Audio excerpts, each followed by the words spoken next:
Dunkerque, c'est depuis plus d'un siècle le troisième plus gros port français. 25 000 emplois, un sujet incontournable pour les candidats. Philippe Emery a choisi ce cadre pour tourner une de ses vidéos de campagne. Sa première candidature FN date de 1989, mais l'homme politique tient à soigner son image. On a toujours les qualités de ses défauts et les défauts de ses qualités. On me reconnaît d'être travailleur, donc il y a peut-être parfois un côté un peu distant, mais d'un autre côté, quand je vois l'enthousiasme des gens, la manière dont on est reçu dans le porte-à-porte, je pense que le portrait ne correspond pas à la réalité.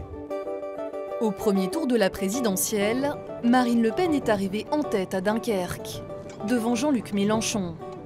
La France insoumise mise désormais sur ce jeune prof d'histoire-géographie. C'est la sortie des cours? Oui, tout à fait. C'est un peu la course. Donc là, je vais à Lille pour la conférence de presse avec Jean-Luc Mélenchon. Est-ce que quand on vote Jean-Luc Mélenchon à la présidentielle, on vote ensuite Elio Berthe-Langereau aux législatives? C'est pas pour un homme que l'on vote, c'est pour un programme.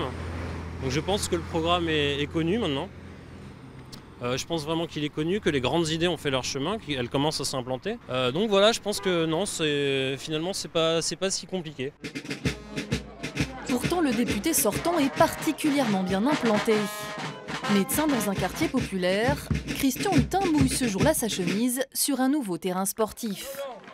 L'homme se représente sous l'étiquette MRC, mais il est aussi maire et vice-président de la communauté urbaine. Ça peut pas être un handicap, ce cumul des mandats pour cette campagne? Alors que les choses soient claires, il n'y aura plus de cumul des mandats, donc le problème va être réglé et je respecterai la loi. Pour être très franc, je ne pensais pas me représenter. Et ce sont des gens de droite, de gauche, du centre qui m'ont dit « Écoute Christian, tu es probablement le seul qui puisse empêcher le Front National de gagner ». Dans le Nord, Xavier Bertrand disait on risque de se réveiller avec 24 députés Front National. Voilà, c'est la seule raison pour laquelle je l'ai fait. Bonjour, je suis la candidate. La présence d'En Marche pourrait cependant faire des vagues. Jusqu'à l'année dernière, personne n'avait croisé Sarah Robin à Dunkerque, mais elle peut compter sur des troupes motivées. C'est une campagne éclair, en plus c'est 4 semaines. Le principe d'Emmanuel Macron, c'est le renouveau. Donc le but, c'est qu'à la base, je ne sois pas connue et que je me fasse connaître. Moi, j'arrive avec un œil neuf, j'ai vécu à l'étranger, je peux apporter cette petite touche pour amener à Paris les gros enjeux, que ce soit le portuaire et puis surtout l'emploi, la santé, la sécurité. Et ça, c'est sûr qu'une personne nouvelle entourée de toutes les forces d'En Marche, on peut apporter ce renouveau en fait sur le Dunkerquois. Alors, qui donc l'emportera?